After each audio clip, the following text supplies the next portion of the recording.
lineal que se ocupan en realidad para este curso. Les comenté en la clase anterior que el álgebra lineal es solo una subdivisión dentro de lo que es el álgebra abstracta. Dentro de la álgebra abstracta existen varias estructuras bastante importantes y bueno, se puede partir en varias líneas desde ahí. Digo, el álgebra lineal solo es una de sus ramas. El álgebra lineal utiliza dos de las estructuras del álgebra abstracta, que son los anillos y los campos. Entonces, el primero es el anillo, que bueno, es una estructura algebraica que se va a formar por un conjunto y posee dos operaciones que son la suma y el producto. De aquí vienen varias de las propiedades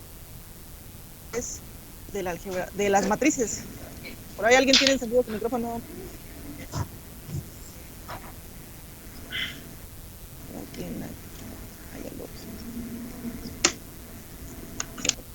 Ya. Entonces, de las propiedades que tienen las matrices, básicamente todas vienen de estas dos estructuras, de las propiedades de estas dos estructuras. Si se acuerdan de álgebra lineal, ya en operaciones matriciales, en realidad las matrices solo suman y restan, que bueno, la resta va pegada con la suma, y multiplican. No existe la división en matrices. Está el producto por la inversa, que se premultiplica o se postmultiplica la inversa, pero como tal no existe la división y no existen otras operaciones. De hecho, se pueden después calcular otro tipo de operaciones en matrices, por ejemplo, funciones tipo la senoidal, la exponencial, pero ya utilizando otros teoremas. Y es una metodología diferente, pero tal cual, operaciones solo existe en matrices, suma y producto. Pues bueno, el campo a su vez va a estar formado por los anillos. Un campo es un anillo conmutativo, en el que bueno, todo elemento distinto de cero es invertible respecto al producto. Entonces aquí, por ejemplo, sí tenemos la inversa, que de hecho la inversa también es muy importante en la parte de matrices. Existe en campos, obviamente, la suma y la multiplicación, y de los campos es de donde se parte para definir los espacios vectoriales y el manejo de estos espacios. Aquí vamos a tener que hay espacios, están los subespacios, de pronto va a aparecer también el término de base, porque al final de cuentas, bueno, los vectores pueden formar bases, las matrices son de hecho una base. Por ejemplo, una matriz de 3x3 es una base de 3 vectores columnas, así lo quiero ver, o de 3 vectores fila. Bueno, en el caso de la suma en campos y que esta se hereda a las matrices y a los vectores en sí, la suma es asociativa. Esto es, por ejemplo, que si tenemos A más B más, por ejemplo, alfa más beta más gamma, se puede sumar primero estas y luego se suma esta, o bien sumar primero las dos del lado derecho y después sumar alfa. La suma sí conmuta. Esto es que, por ejemplo, aquí alfa más beta sí es igual a beta más alfa. Con la suma general no hay tanto problema. En la suma existe la identidad, para la suma la identidad es el cero. Y existe una inversa que, bueno, en la suma la inversa es el vector con signo negativo. En la multiplicación sí, o el producto sí es asociativo. Aquí nos dice que no necesariamente es conmutativa. Hay una regla muy importante que deben de acordarse, y es que esto sí se hereda a matrices, y es que las matrices no conmutan en producto. Vamos a ver que la matriz A más la matriz B no es igual a B más A. Y de hecho, ahorita que veamos algunos productos de matrices, vamos a ver por qué. Entonces, las matrices en producto, eso sí, grábenselo, no conmutan, no pueden conmutar. Existe la identidad en el producto, que es 1, y eventualmente en matrices se convierte en la matriz identidad. El producto sí es distributivo. Por ejemplo, si tienen aquí alfa por beta más gamma, pueden ya sea hacer la suma y luego multiplicar, o bien esta puede entrar multiplicando cada una y posteriormente sumar. va a existir la inversa, o aquí nos dice el inverso, aquí en campos todavía se le conoce como unidad del anillo, pero bueno, es el inverso. Y nos dice que los anillos o en los campos no necesariamente existe la cancelación, lo cual de hecho también en matrices se va a cumplir. Es muy común que, por ejemplo, para aparentemente cancelar un vector o una matriz se multiplica por su inversa, pero como tal no es que se cancele, se convierte en la identidad. O sea, siendo formales desde el punto de vista matemático, por ejemplo, una matriz A por su inversa en realidad se convierte en una matriz identidad, no es que se vaya, solo se vuelve uno, ya siendo más estrictos a la hora desde la parte matemática. Bueno, a su vez los campos van a formar espacios vectoriales. Entonces, el espacio vectorial va a ser un conjunto de objetos, V, básicamente. Estos vectores van a tener dos operaciones. En los vectores, tal cual así como si hablamos de los vectores solitos, solo existe la suma entre vectores y en los vectores solo se pueden multiplicar por escalar. El producto de vectores, ahí sí está un poquito más restringido. Acuérdense que en vectores existen varios tipos de producto, pero bueno, algebraicamente de la forma simple, técnicamente se supone que un vector se puede multiplicar solo por un escalar. Entonces, en el caso de la suma de vectores, bueno, si son parte de un espacio vectorial ambos vectores, pues su suma tendría que también pertenecer a este espacio vectorial. Y si algún vector se le multiplica por cualquier número real, pues bueno, por cualquier constante, este producto también es parte del espacio vectorial. La suma, aquí de nuevo, esta sí puede conmutar. Por ejemplo, aquí nos dice que U más B sí va a ser igual a B más U, también va a ser asociativa. Y de nuevo tenemos el elemento identidad en suma, que es el 0.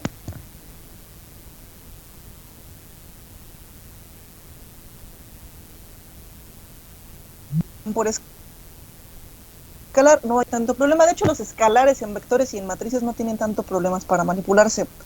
Se pueden incorporar dentro del producto, se pueden hacer a un lado e incorporarlas al final. De hecho, por ejemplo, cuando se manejan constantes con vectores o con matrices, lo más común es que primero se maneje toda la parte vectorial y posteriormente se incorporen las matrices, a menos que al incorporar, por ejemplo, la constante, nos trajera algún beneficio particular. De lo contrario, muchas veces las constantes se hacen a un lado y se incorporan al final.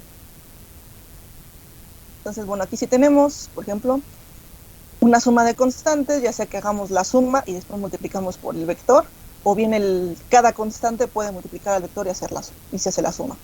De nuevo, si tenemos una constante que multiplicado a una suma de vectores, podemos hacer la suma y luego multiplicar, o la constante puede entrar a cada uno de ellos. Y la ventaja de las constantes, por ejemplo, las constantes esas sí pueden cambiar de lugar los productos de vectores y de matrices. Los términos constantes, les digo, eso no tienen problema. Eso sí pueden brincar por toda la ecuación. Las matrices son las que no son las que ahora sí que son inamovibles. Y bueno, en vectores tenemos que la identidad por el vector pues nos deja el mismo vector. Está el 0, que bueno, ahí sí ya sabemos que es 0 por cualquier cosa, sí es 0. Y bueno, de que si multiplican por menos 1, pues le cambian el signo y aquí empiezan a anular cosas. Están los espacios, pero bueno, también se van a formar subespacios vectoriales. Digo, los subespacios muchas veces nos permiten formar bases. Este concepto sobre todo lo vamos a utilizar para el segundo parcial. Hay un tema en lo que tenemos que tomar un subespacio de una matriz, pero con esto vamos a tener que formar una base. Entonces se te va a tener que completar. Llegando ahí, pues vamos a ver cómo se hacen. Pero bueno, básicamente, si tienen un espacio vectorial, pueden tomar un subespacio de este espacio general. Entonces, este subespacio va a heredar las propiedades que tiene el espacio al cual pertenece.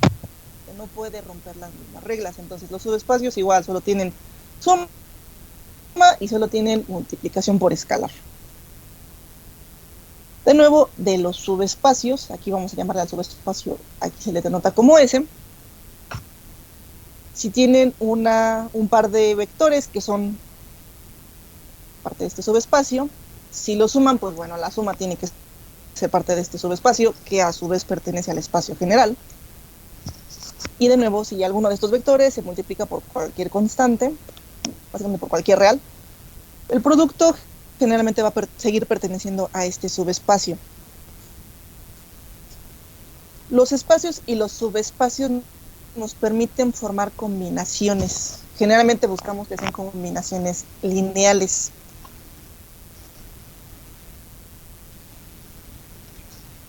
Las combinaciones lineales más comunes que vamos a ver son las ecuaciones lineales. Si se acuerdan de su curso de álgebra, sus sistemas de ecuaciones lineales son combinaciones lineales de vectores. Aquí, por ejemplo, una constante C por un cierto vector U1 más una constante C2 por el vector U2 y así nos vamos.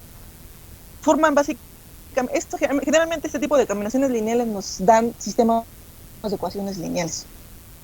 Entonces los vectores pueden formar ya sea los espacios vectoriales que son o subespacios que son las matrices, o bien nos pueden generar ecuaciones, los sistemas de ecuaciones lineales. Y estas ecuaciones, o bien si forman una matriz, van a seguir perteneciendo a un espacio o a un subespacio.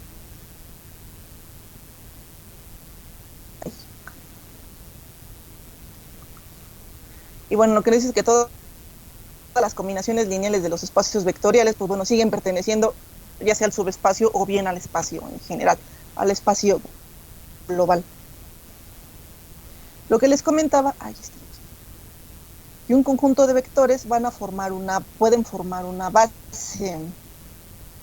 Hay quienes, cuando se trabaja en álgebra abstracta, hay veces que a las matrices de pronto les llaman bases. Por ejemplo, una matriz de 3×3 le llaman que es una base de 3×3. Entonces, lo que les comentaba, vamos a llegar a un cierto tema en el curso en el que vamos a tomar vectores de una matriz, ya sea vectores fila o vectores columna, depende de qué estemos haciendo. Vamos a tomar ese subespacio y posteriormente tenemos que completar la base, porque bueno, si se está trabajando, por ejemplo, con matrices de 3×3, hay una base de 3×3 y vamos a necesitar seguir trabajando con ese tipo de bases. Las bases son combinaciones lineales también de elementos de algún subespacio. Las bases que vamos a buscar, generalmente vamos a buscar que sea algo que le conocemos como bases o espacios, matrices linealmente independientes. De hecho, este término no lo vamos a topar de aquí al final del curso. La famosa independencia lineal. En sistemas lineales, en particular, todo se busca que sea linealmente independiente. De hecho, algunos profesores que les dan álgebra, cuando ven cómo resolver sistemas de ecuaciones por Gauss, algunos sí les explican que hay que verificar primero que sean linealmente independientes para ver que exista solución. Ahorita me voy a ir a Lix. Independencia lineal. ¿Cómo se verifica en ecuaciones?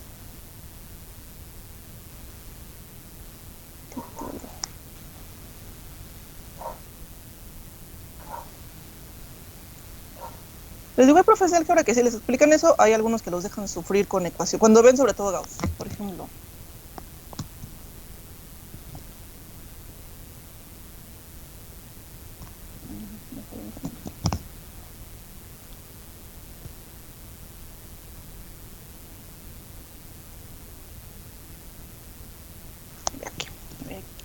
X1 más 4x2 más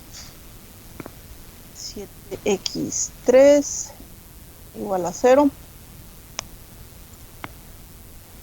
8x2 más x3 igual a 0.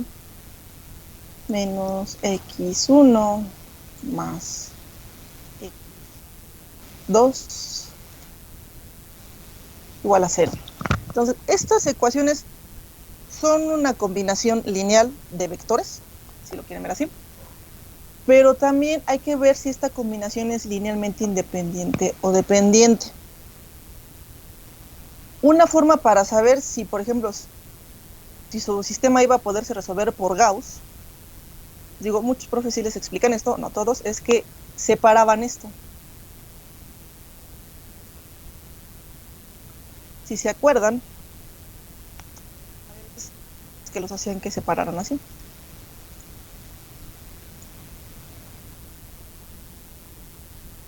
Nosotros, de hecho, esto lo vamos a hacer muy común, muy a menudo. Ahí. Separar o a veces juntarlas.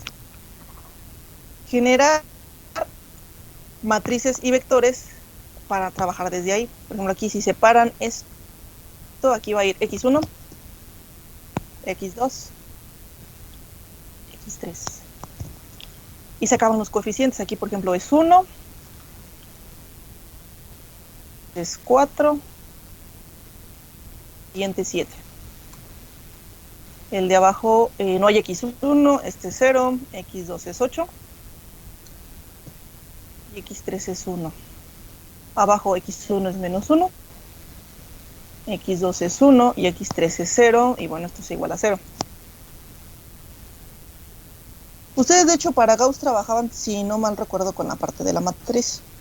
Pero les digo, antes, hay profes que sí les dicen que antes de aventarse a Gauss a tratar de resolverlo, hay que calcular el determinante de esta matriz. Si el determinante de esa matriz es diferente de 0, ya sea positivo, negativo, un complejo, decimales, pero que sea diferente de 0, quiere decir que tenemos una combinación linealmente independiente, o bien que nuestra matriz es linealmente independiente, entonces sí vamos a poder resolver por Gauss.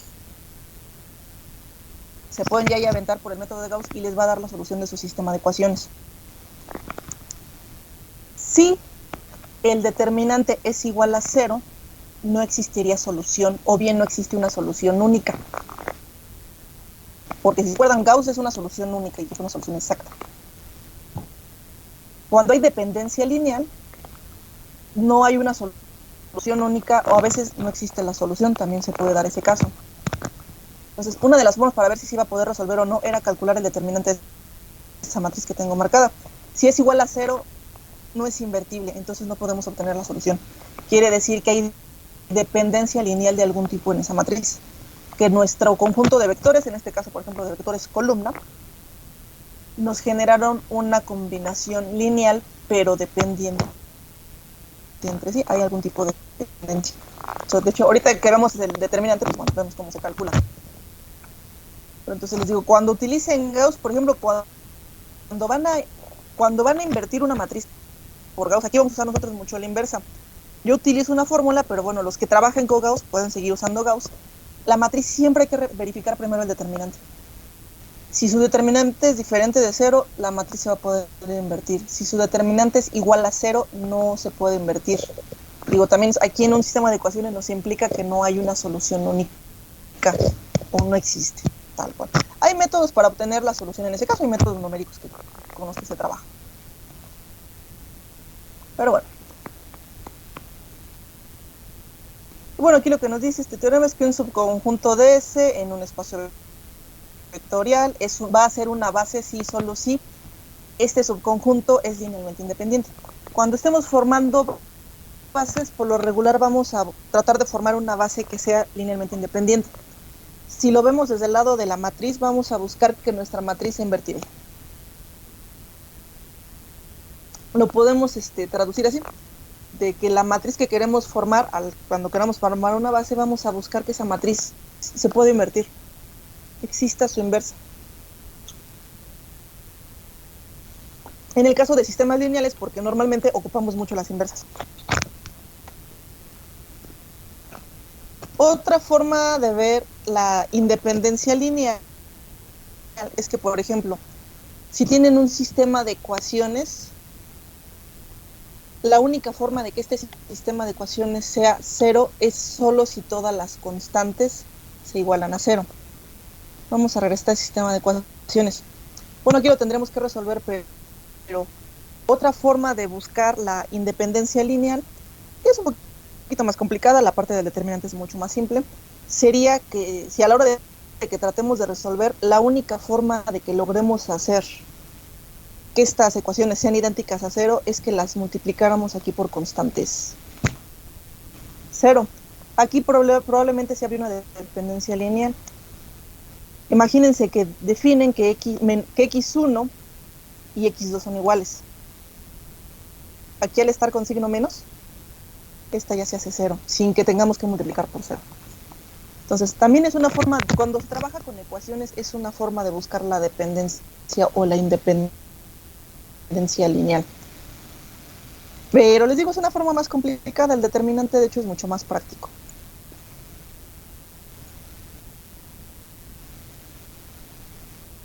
Y bueno, aquí nos da algunas propiedades de los espacios vectoriales. Esto no me interesa tanto, me interesa más la parte del rango. El rango también nos dice mucho si nuestra matriz o nuestra base que estamos formando va a tener independencia lineal o va a haber algún tipo de dependencia. El rango, algunos lo definen como que es el orden del mayor de los menores distintos de cero. Ahorita vamos a ver a qué se refieren. Entonces, el rango está dado por las dimensiones de la matriz. Es mucho más sencillo de calcular, por ejemplo, cuando se tiene una matriz cuadrada. Una matriz de 3×3 tendría rango 3 cuando mucho. Una matriz de 5×5, bueno, buscaría un rango 5. En las matrices no cuadradas, ahí se verifica, por ejemplo, a nivel fila y a nivel columna. En los sistemas lineales, en general, el control, por lo regular se trabaja con matrices cuadradas. Al menos lo que va a ser nuestra matriz de parámetros casi siempre es cuadrada. Por lo regular se busca que los modelos nos den un sistema de tantas ecuaciones como incógnitas. Digo, en álgebra lineal, ahí sí existen las matrices no cuadradas, no son extrañas, y ahí el rango sí es un poquito más truquero. En las cuadradas es sencillo, dependiendo de las dimensiones de la matriz, pues es un rango, les digo, 3×3, rango 3, 5×5, rango 5. El rango a nivel matriz se dice también que es el número de filas o filas que son linealmente independientes. Cuando se calcula rango, ahí por ejemplo sí podemos intercambiar columnas o filas, suprimir líneas con cero o suprimir líneas que sean repetidas. Una de las formas más sencillas de calcular el rango en matrices es con el determinante. Entonces ahorita voy a brincar un poco hacia lo que son los determinantes. Para el determinante, ahorita les voy a subir también este archivo. Por ejemplo, cuando tenemos una matriz cuadrada, no hay tanto problema. Déjenme esto más grande. Una matriz cuadrada, creo que no tienen problema. Sería este por este, menos este por este. Ahí, por este. Matrices de 3×3 o de más orden. Hay un método que le conocen como el método del menor complementario o el método de los menores. Que si se acuerdan es tomar una fila de la matriz, la que quieran. Por ejemplo, que realmente se toma la primera o se toma donde encuentren más ceros, ¿no? Por ejemplo, aquí tomaron la primera, 2. La primera fila que es 2, 4 y 5. Entonces, por ejemplo, se toma el menos 2 y luego el menor que le corresponde. Va se va esta fila, que nos queda 7, 2, 0 y menos 3. Luego se toma este elemento. Sería 6, 2, 3 menos 3. Nada más hay que acordarnos de los signos. Aquí no lo mencionan, pero van alternando los signos. Cuando toman, por ejemplo, la primera fila es más, menos, más. Luego menos, más, menos, más, menos, más. El método de los menores sirve para matrices de cualquier orden. Miren, de hecho aquí les da. Existe otro método. Miren, aquí está lo que les digo de los signos. Esos signos también se utilizan para la adjunta. Existe otro método. Es el de Cramer-Rao, pero tiene otro nombre que anda por aquí. La regla de Sarrus le llaman también. Es la regla de Sarrus y también creo que Sarrus es cuando se hace así como de estrella, y hay otro que se le agregan se repiten 2 filas debajo de la matriz, que es el de Cramer. El problema es que están pensados en sistemas de a lo mucho orden 3, en matrices de máximo de 3×3. Entonces sí sirve la regla de Sarrus y sí sirve el método de Cramer, pero acuérdense que es para orden 2 u orden 3 máximo. Ya a partir de orden 4 ya no es válida. Entonces, y el método de los menores, de acá, es para cualquier matriz, básicamente. Para la que quieran. Orden 3, 4, 5. Porque a veces se confunden y llegan a ver una matriz, por ejemplo, de orden 4 y quieren calcular su determinante por Sarrus o por Cramer, y no, ella no son válidos esas dos técnicas. Entonces, pues por ejemplo, vamos a calcular el determinante de esta matriz. El determinante, vamos a ver si sí hay o no hay dependencia lineal.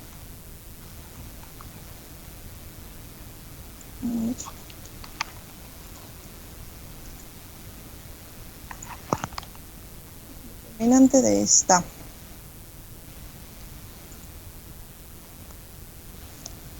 Que es igual. Yo voy a tomar, pues miren, la fila de hasta abajo tiene un 0. Me va a facilitar. Sería -1, porque si tomo este -1, se va a esta fila, se va a esta columna, que nos queda 4 y 8 por 7.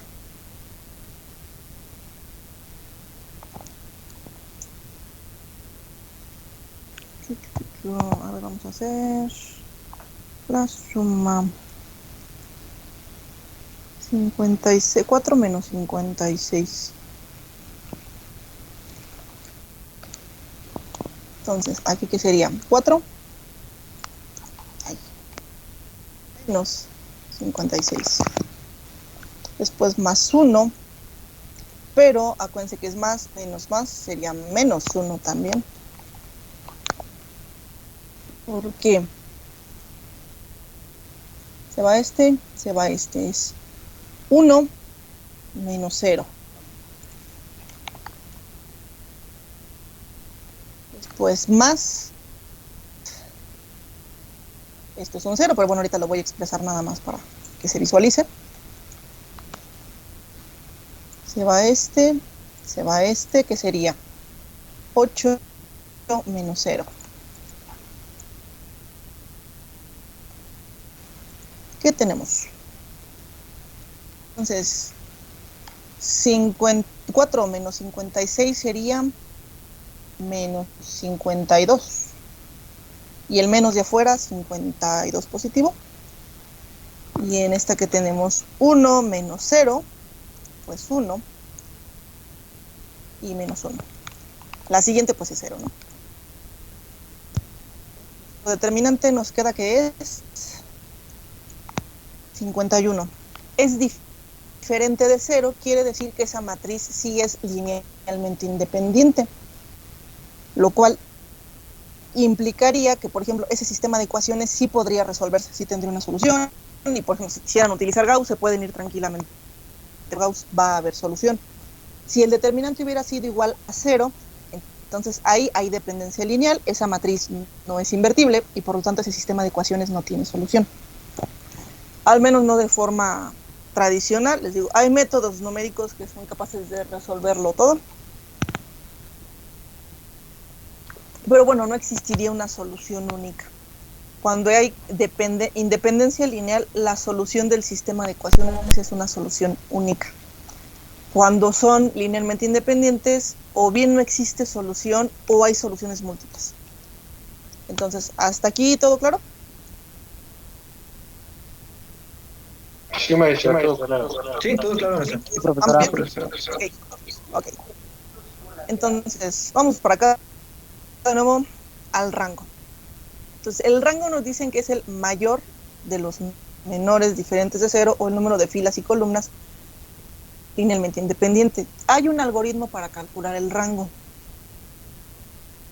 Por ejemplo, en esta matriz de 4×4 se empieza tomando menores. Yo casi siempre les sugiero que antes de empezar a tomar menores calculen el determinante global. Si el determinante de la matriz es diferente de 0, la matriz es de rango completo. Y ya le dejan ahí. Hay quienes les gusta irse por las piedritas. Entonces, ¿cómo se va calculando el rango de una matriz? Formalmente, ¿cómo se supone que se debe ir calculando? Tienen esta matriz, por ejemplo, de 4×4. Toman el primer menor, que es el de 2×2, que sería estas dos, y luego 2 para abajo. Estas dos. Toman ese menor, aquí que es 1, 2, 3 y 0. Y calculan el determinante, aquí es 1 por 0, menos 6, menos 6. El menor es diferente de 0, entonces hay por lo menos rango 2. Después se toma el siguiente menor, que es de 3×3. Se toman estas 3 columnas y de arriba para abajo 3 filas. Serían estas 3 que están aquí. Se calcula el determinante. En este caso el determinante es menos 18. Es diferente de 0, quiere decir que tenemos por lo menos rango 3. Y después calculan el determinante de toda la matriz. En este caso, por ejemplo, el determinante fue diferente de 0. Perdón, fue igual a 0. Quiere decir que esta matriz, al ser una matriz de 4×4, lo máximo que puede tener es obviamente un rango 4. Pero el determinante es igual a 0. Quiere decir que no tenemos rango 4. Pero el menor de 3×3 sí es diferente de 0, quiere decir que el sistema tiene rango 3. El rango mínimo que puede tener cualquier matriz es rango 1. No existen las matrices con rango 0. Entonces, lo máximo que tienen es sus dimensiones, en este caso 4, porque es de 4×4, y su rango mínimo sería 1. Es lo mínimo que puede tener. Entonces, cuando se les pide calcular el rango o la independencia lineal, lo mejor es que se vayan, tomen el determinante y lo calculen. Si el determinante, les digo, es diferente de 0, quiere decir que la matriz es de rango completo y es linealmente independiente. Todo lo que hay adentro. Si por el contrario es igual a 0 su determinante, quiere decir que no tienen rango completo, y aquí sí habría que aplicar este algoritmo de los menores. Entonces aquí sí habría que ir verificando. Por ejemplo, en este caso, pues el determinante es igual a 0. Vamos a ver, bueno, vamos a poner el ejemplo 1.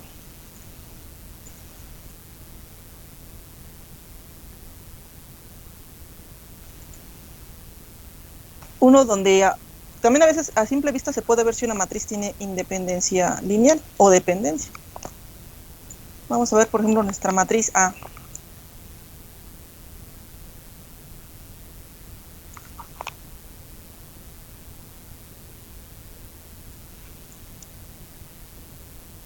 Poner 1, 1, 0.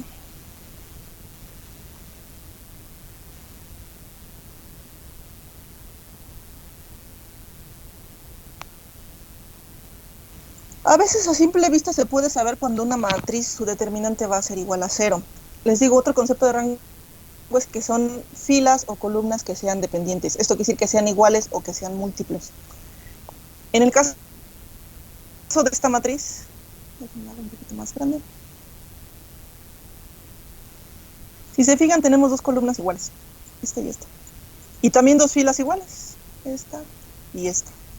Cuando tengan una matriz y tenga dos columnas o más iguales, o bien dos filas o más iguales, por definición esa matriz, su determinante es 0. Entonces, cuando ver una matriz, por ejemplo, en este caso que tiene dos columnas iguales, ahí no tiene ni que calcular, por definición ese determinante es 0, porque hay dependencia lineal, tienen dos columnas idénticas. O también en este caso hay dos filas que también son idénticas. Digo, ahí por definición nada más marcan sus filas o sus columnas que son iguales. Por definición este determinante es 0. Y hasta ahí llegó el asunto. Si no tienen buen ojo o no se fijaron bien, pues calculan el determinante, ¿no? O a veces la dependencia no es tan visible, pero bueno, si no se alcanza a ver, o les digo son medio distraídos, pues calculan el determinante. ¿A qué va a ser igual nuestro determinante? Yo voy a tomar la fila de hasta abajo porque hay dos ceros. Entonces sería 0 más 3, pero es menos 3 por el 0. Y aquí, ¿por qué vamos a multiplicar? Se va este, se va este. Que nos queda 1 por 1, 1 menos 1 por 1. Nuestro determinante es 0. 1 por 1, digo 1 menos 1 es 0 y pues todo esto se hace 0. Quiere decir que nuestra matriz no es invertible y en este caso no tendrá rango completo. Es de rango 3. Si quieren ver desde ahí, hay dependencia lineal. Les digo, eso no, cuando se ve a simple vista que hay dos columnas o dos filas iguales, básicamente las marcan, dicen, por definición este determinante es 0. Vamos a ver si tenemos rango 2 menor de 2 por 2.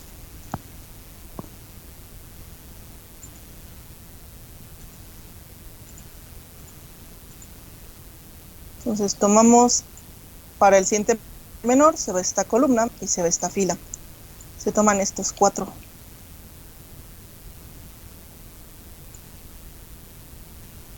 Y se calcula el determinante.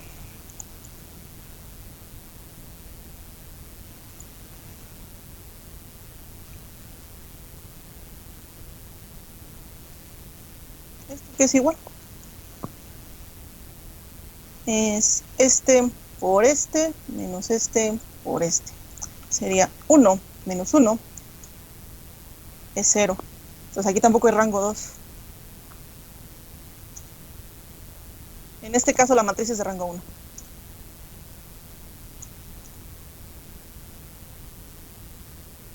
Es lo mínimo que puede tener cualquier matriz. Entonces acuérdense, siempre cuando quieran saber si algo es linealmente dependiente o independiente, nosotros vamos a trabajar principalmente con matrices, calculen el determinante. Diferente de 0, hay independencia lineal, igual a 0, hay dependencia. Así de. ¿Dudas hasta aquí? No, ¿Estamos bien? Ok. Bueno, ahora sí vamos con operaciones de matrices.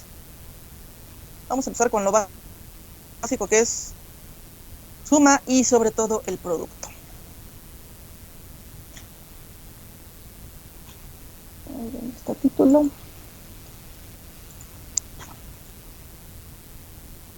Suma. Suma y resta, pues bueno, siguen las mismas reglas. En el caso de la suma, para poder, ahora sí que sumar dos matrices, la única regla es que sean exactamente de las mismas dimensiones, la única, y con esa tiene, ¿no?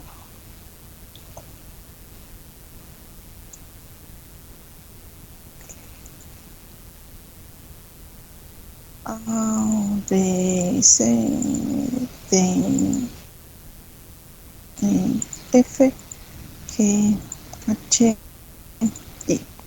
Entonces, la regla para sumar cualquier matriz o cualquier vector es que sean exactamente de las mismas dimensiones, porque hay una relación que en álgebra abstracta le conocen como una relación biyectiva, de que a lo que hay acá le debe de corresponder algo del otro lado. Si no tiene las mismas dimensiones, la suma no es viable. Simplemente no vayan a rellenar matrices ni nada para tratar de completarlas. Si no coinciden las dimensiones, no se puede y punto. Entonces, como es la suma, pues es elemento por elemento. Cada elemento de esta matriz se va a sumar con su correspondiente de esta matriz. Por ejemplo, aquí es 1 más A. A ver, vamos a poner todos los paréntesis para que se vea bien.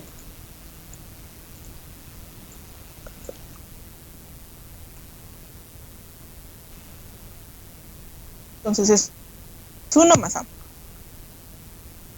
Aquí tenemos 1 más B. Después es 1 más C.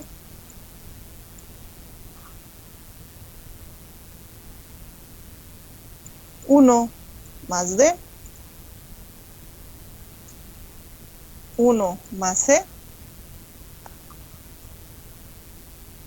Luego es 1 más F. 0 más G. Lo voy a dejar como 0 más G. Nada más como fines didácticos. 3 más H. 0 más I. Entonces, que les digo, cada elemento de la matriz con la que se va a sumar tienen que sumarse con su correspondiente. Les digo, con este, con con este. Por eso es que la regla es que las matrices o el vector sean exactamente de las mismas dimensiones. Si no tienen las mismas dimensiones, les digo, simplemente no se puede y hasta ahí llega. No se puede, no corresponden y ya. El producto es otra historia.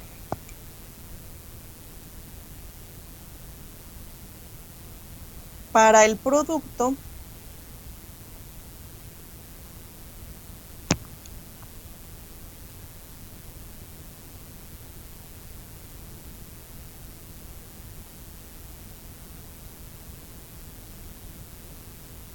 lo que se pide es diferente.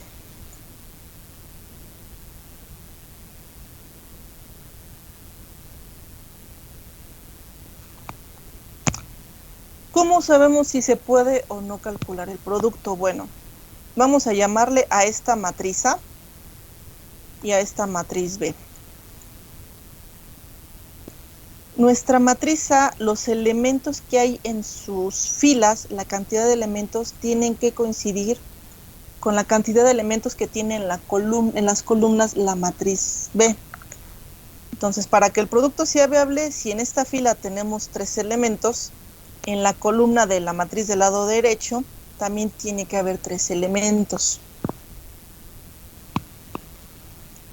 Porque cómo va a ir el producto es este por este, más esta, por esta, más esta, por esta. Que va a ir aquí, que aquí sería, por ejemplo, A, más D, más G. Después, de nuevo, es esta fila por esta columna. Sería B, más E, más H. Y de nuevo, esta fila por esta columna sería C, más F, más I. Entonces es la matriz del lado izquierdo, la cantidad de elementos en la fila tiene que coincidir con la cantidad de elementos en las columnas de la del lado derecho. Abajo de nuevo es esta por esta, serían A más D más G. Esta por esta, B más E más H. Después es esta por esta, C más F más I. Después esta fila por esta columna, que tendríamos que nada más 3D. Esta fila por esta columna nos queda 3C. Luego esta fila por esta columna nos queda 3F. Entonces, en el producto, eso sí, no forzosamente se tienen que multiplicar matrices cuadradas, no tienen que ser las mismas dimensiones, a diferencia de la suma. Mientras que el número de elementos en fila de la matriz del lado izquierdo coincida con el número de elementos en la columna de la matriz del lado derecho, el producto es viable. Vamos a ver este mismo ejemplo cuando no son cuadradas, ¿sí? Voy a tomar esta por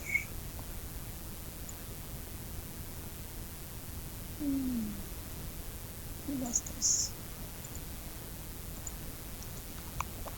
Aquí es Y, Z. Han utilizado N y K. Por ejemplo, esta matriz no es una matriz cuadrada.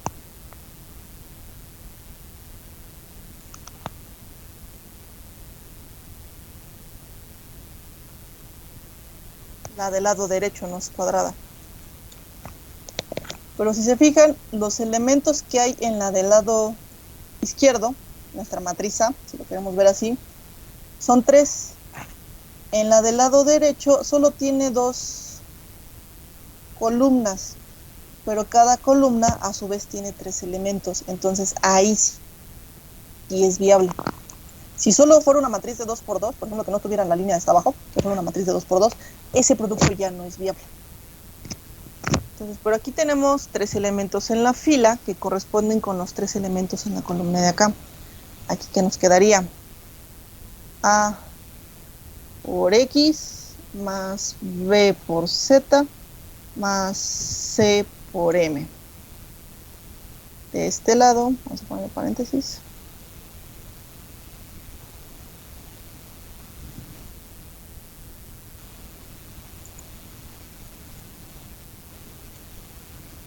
Es A por Y más B por N más C por K. Entonces ya es esta fila por esta columna y por esta columna. Vamos con la de abajo, ¿qué nos queda? Ahora es esta fila, primero por esta y luego por esta.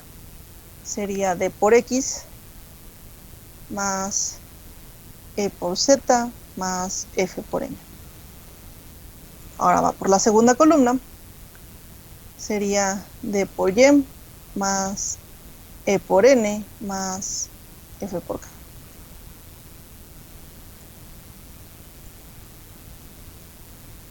Y la tercera fila por cada una de las columnas, que sería G por X más H por Z más I por M. La otra sería G por Y más H por N más I por K. Entonces, este producto sí es viable. Aquí es donde se va a comprobar lo que les comentaba de que las matrices en producto no conmutan, porque este producto sí se pudo, pero si quieren conmutar, ahora sí que es por A,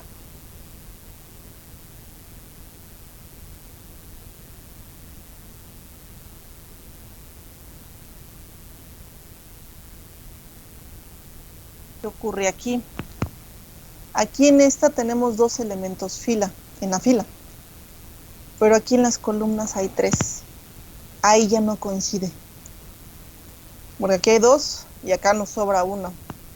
Entonces, dado que no coinciden, este producto aquí sí no se puede. Bueno, no.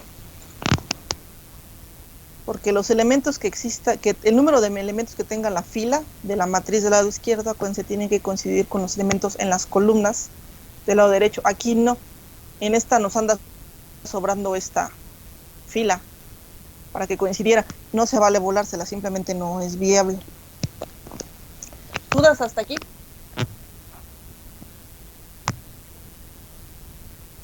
De momento no. Todavía no. Bueno. Ok. Ahora vamos a ver cómo se hace el producto en cuanto a vectores. Vamos a tener 2 productos en vectores, vector fila por columna y columna por fila. Entonces vamos a ver, por ejemplo, columna. Y van a ver que es un resultado muy distinto por fila.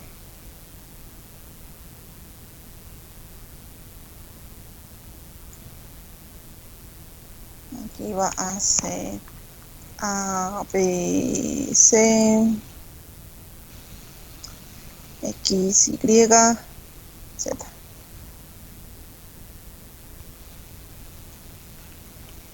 Cuando vean esto, es en realidad un producto muy sencillo que va a expandir a una matriz. A veces en las operaciones, créanme que no les va a hacer gracia, pero en realidad es muy simple.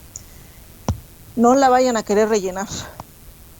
Por ahí hay quien se pone creativo y aquí le pone ceros y acá le pone ceros para que me queden 2 matrices de 3 por 3 e intentar multiplicar. No hace falta. ¿Cómo se multiplica? Es esta por esta por esta, y luego es esta por esta. Luego es este por este, B por X. Esta por esta, B por Y. Esta por esta, B por C. Esta por esta, C por X. Esta por esta, C por Y. Esta por esta, C por Z. Entonces, si se fijan, aquí una columna por fila expande.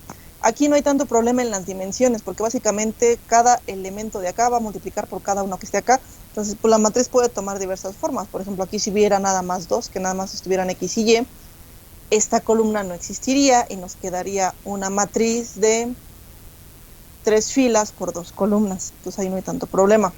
En donde sí tienen que coincidir es cuando se conmuta, por así decir, el producto.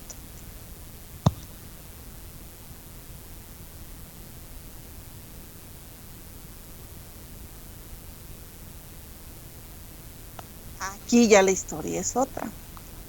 Aquí sí tienen que coincidir los elementos del vector fila con los de la columna.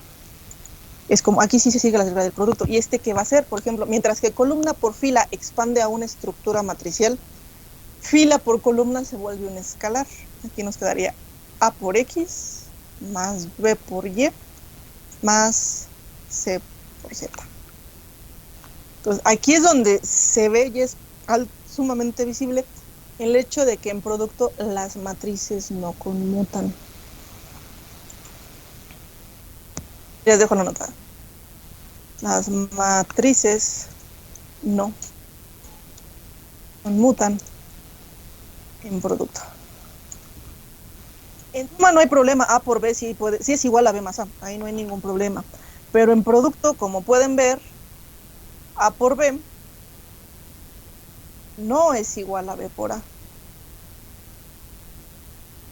Entonces, cuando vean una fórmula, que aquí vamos a ver muchas, en espacio de estados, no quieran mover las matrices de su lugar. Se puede hacer el producto asociativo, por ejemplo, de que primero se multiplica un extremo y luego el otro. No las pueden cambiar de lugar. No lo intenten. De hecho, normalmente, como generalmente se lo aprenden, es de que si en el examen, en un ejercicio, conmutan matrices, ese ejercicio yo lo pongo todo mal. No cuenta procedimiento, nada. Entonces, si en el examen me conmutan matrices, ahí les voy a poner las matrices no conmutan y ese ejercicio no cuenta. El semestre pasado, un grupo así aprendió que las matrices no conmutan. Porque, ¿qué hicieron? Ahorita les voy a explicar más o menos. Fórmula que vamos a ver este parcial, que es para calcular función de transferencia.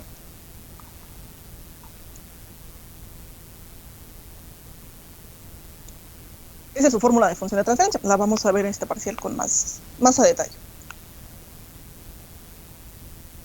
Por ahí alguien se puso creativo y quiso hacer esto.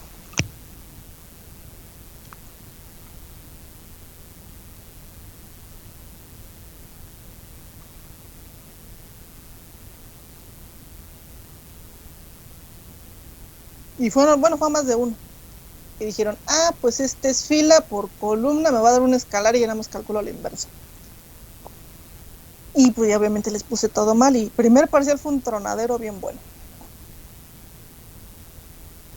Entonces, no muevan las matrices. Si ustedes ven esta fórmula, eso sí, en este curso y en cualquiera que tomen de sistemas lineales, la prioridad en cuanto a operaciones siempre la lleva a la inversa.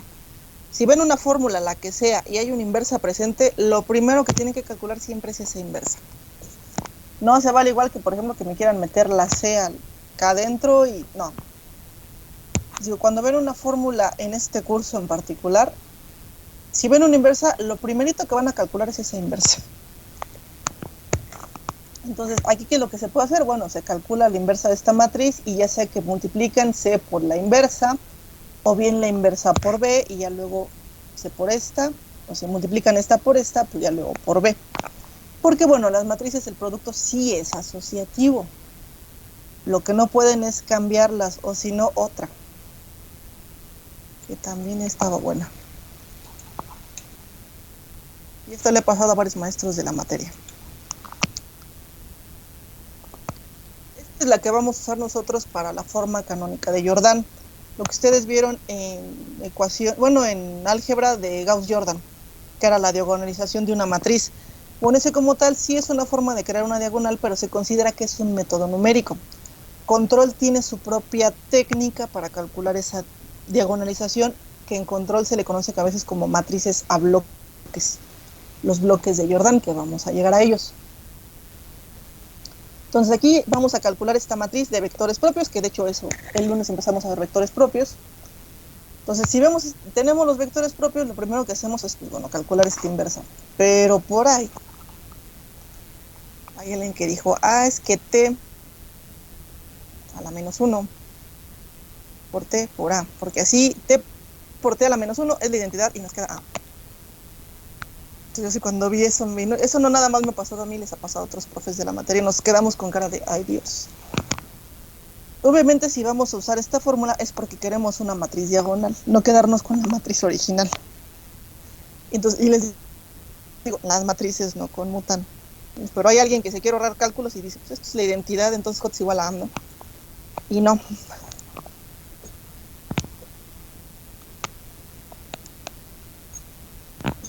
Entonces acuérdense, las matrices nunca las cambien de lugar.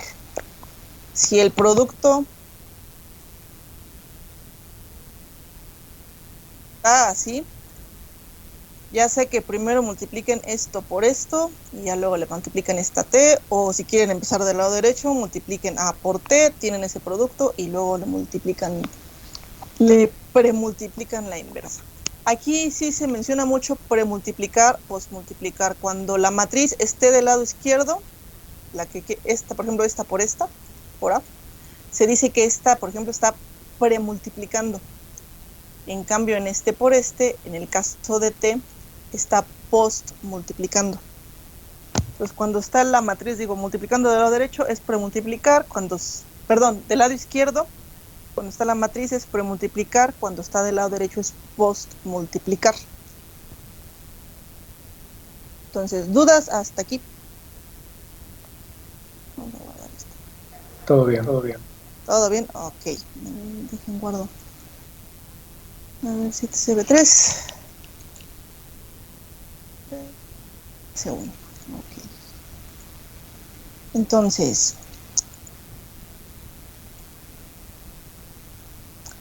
para el lunes les voy a encargar que repasen el concepto de matriz adjunta. Esta es la fórmula con la que normalmente yo invierto matrices, la adjunta transpuesta entre el determinante. Bueno, yo les voy a explicar esta técnica, pero si ya sobre la marcha ustedes prefieren invertir por Gauss, adelante pueden usar Gauss. El caso es que la inversa le salga y le salga bien. Entonces les digo, yo generalmente este es el método que utilizo ya básicamente porque ya me acostumbré a usar este método. Les digo, si ustedes invierten por Gauss y les sale mejor por Gauss, adelante. De todas formas, incluso si utilizan Gauss, siempre se sugiere calcular, por ejemplo, el determinante de la matriz, para que vean si de entrada la matriz va a ser invertible o no. Porque sí me ha tocado ver por Gauss que si avientan a invertir, resultó que el determinante era 0. Entonces la matriz no era invertible. Entonces yo les digo, utilizo esta fórmula que es adjunta transpuesta entre el determinante. Aquí viene más o menos cómo se va armando la adjunta, pero igual repasen ustedes qué es una adjunta. Hay unas copias por ahí que se utilizan en esta materia, son de una maestra de la mañana, de la maestra Leti. Ella sigue esta fórmula, pero en sus copias, la forma en que calculan su adjunta, en realidad lo que les da es ya la adjunta transpuesta. Yo primero calculo la adjunta, después transpongo la matriz y ya seguimos con el procedimiento. Y a veces cuando llegan a tener esas copias y estudian de ahí si hacen bolas, calculan por ese método, pero de esas hojas ya les da la adjunta transpuesta, o sea, ahí ya hicieron la adjunta y de paso la transpuso con esa técnica de esas copias. Nada más agua si quieren estudiar luego esas hojas andan por ahí. No sé si aquí anda la parte de las adjuntas. Bueno, por aquí medio le explicaban.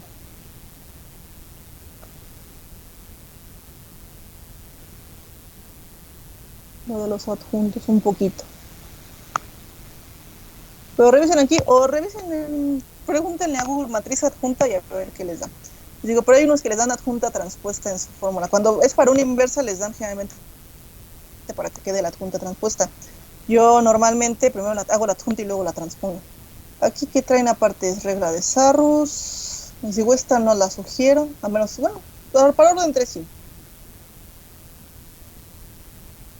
Bueno, las propiedades de los determinantes. Hay varias cositas. Ahorita les voy a subir esta información. Y creo que trae de la inversa. Aquí creo que la trae por Gauss. Para invertir. Sí explica por Gauss. Ah, miren, está esta. Que es la que yo sigo. Ah, miren, aquí también trae lo de la adjunta. Y luego la transpone. Ah, ok, este sí es más como yo calculo. Entonces, ahorita les subo esta parte. Entonces, por favor, para el lunes repasen eso de la adjunta para que explique cómo se calcula la inversa. Bueno, por el método que yo utilizo. Insisto, si ustedes se acomodan más por Gauss, van a poder utilizar Gauss. No hay ningún problema. Nada más calcúlenlo con cuidado. Pues el lunes vemos la parte de la inversa y entramos con valores y vectores propios.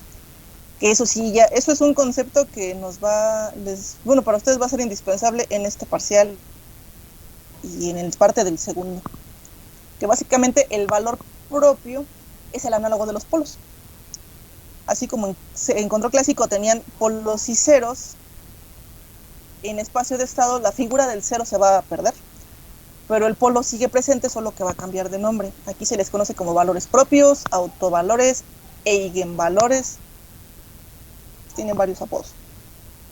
Pero bueno, al final ya son los polos, pero aquí estos van a tener asociados otra estructura que es el vector propio. Nos va a servir para diagonalizar, nos va a servir para calcular la solución a la ecuación de estado. Tiene varias aplicaciones. Entonces aquí vemos dos de las principales. Pero bueno, entonces si no hay dudas, pues nos vemos el lunes. Ahorita también les subo este archivo, déjenlo exportar a PDF LaTeX. Ok. Listo. Déjenlo el PDF. Entonces, ahorita les subo el PDF y les subo el capítulo del libro con las operaciones de matrices. Entonces, ¿no hay dudas o algo? Pues nos vemos el lunes.